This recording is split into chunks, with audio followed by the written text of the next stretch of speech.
Hello बच्चों, कैसे हैं आप सब। उम्मीद करता हूं आप सब मस्त होंगे।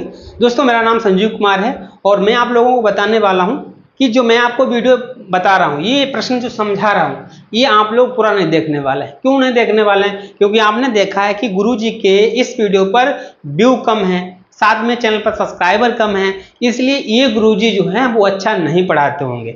ये आपने विचार लगा लिया है। बच्चों, ऐसा नहीं होता है कि जब कोई भी सर जी हो, जब कोई भी चीज़ की जब शुरुआत होती है बच्चों वो जीरो से होती है। और ऐसा नहीं है शुरू में जो वीडियो बनाया जाए उस पर लाखों व्यू आ जाए, ऐसा कुछ नहीं होता है। लेकिन आपको समझना है कि जो मैं आपको बताने वाला हूँ, अगर वो पसंद आए तब वीडियो देखना है। अगर नहीं पसंद आता है तो वीडियो को आप स्क्रॉल डाउन कर सकते हैं और चैनल को सब्सक्राइब नहीं करें। आप पर कोई दबाव नहीं होने वाला। आप लोगों को एक बार समझ लेना है कि जो सर बताते हैं क्या वो समझ में आएगा या नहीं आएगा। जरूरी नहीं होता है जिसमें व्यू कम होते हैं वो सर अच्छा नहीं पढ़ाते हैं, ऐसा कुछ नहीं होता है। एक बार इस वीडियो आपको देखना है। अगर वीडियो पसंद आता है तो वीडियो को लाइक और चैनल को सब्सक्राइब कर लेना, अन्यथा आप की मर्जी जो आप करना। ठीक है बच्चों, मेरे पास प्रश्न है कि निम्नलिखित में कौन सा एपी है। यदि एपी हो तो इसका सार्वधातर और इसके 3 और पद निकालने हैं। बच्चों, एपी का मतलब क्या होता है? समांतर श्रेणी। ऐसी श्रेणी जिनके पदों का अंतर एक जैसा होता है उसे हम समांतर श्रेणी कहते हैं। ठीक, तो समांतर श्रेणी को व्यक्त करने के लिए, पहचानने के लिए मुझे क्या करना पड़ता है?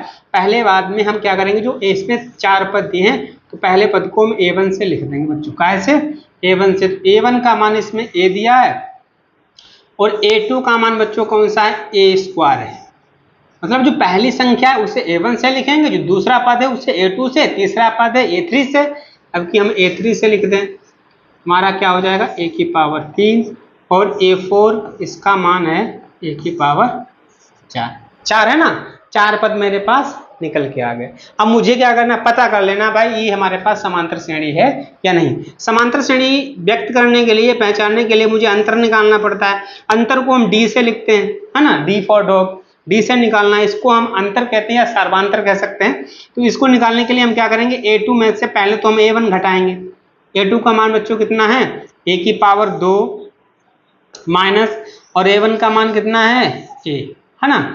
अब क्या करेंगे, इसमें से भाई कॉमन निकाल लो। कॉमन क्या निकल रहा है? A हम कॉमन निकालेंगे तो यहाँ A माइनस का 1 बचेगा बच्चों। ये हमारा D का मान आया, लेकिन मुझे नहीं पता है कि ये समांतर श्रेणी है या नहीं है।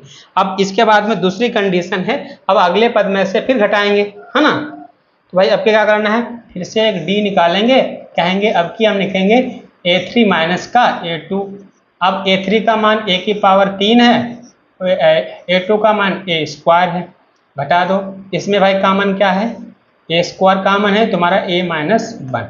कॉमन का मतलब भाई कॉमन निकालिए, यहाँ भी A स्क्वायर है और A की पावर 3 में स्क्वायर तो होगा, है ना। तो स्क्वायर अब निकाल देंगे तो यहाँ हमारा 3 पावर था तो 1 बचेगा, यहाँ 2 ही पावर था 2 निकल गया तो 1 बचेगा। अब देखना है कि भाई इसका अंतर कितना आ गया। इसका अंतर आया A स्क्वायर A माइनस 1 और इसका अंतर आया A माइनस 1। हम कहेंगे दी गई श्रेणी जो है, दी गई श्रेणी है वो कैसी है? दी गई श्रेणी जो है वो क्या है? एपी श्रेणी नहीं है। एपी श्रेणी नहीं है। क्यों नहीं है बच्चों बताओ? नहीं है। क्यों नहीं है?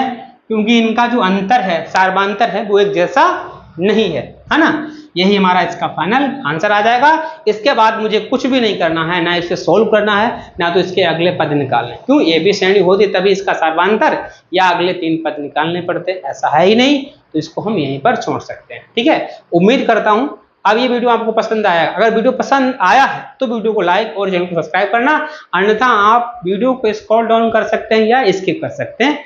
आप पूरी तरीके से स्वतंत्र हैं बच्चों। ठीक है, धन्यवाद।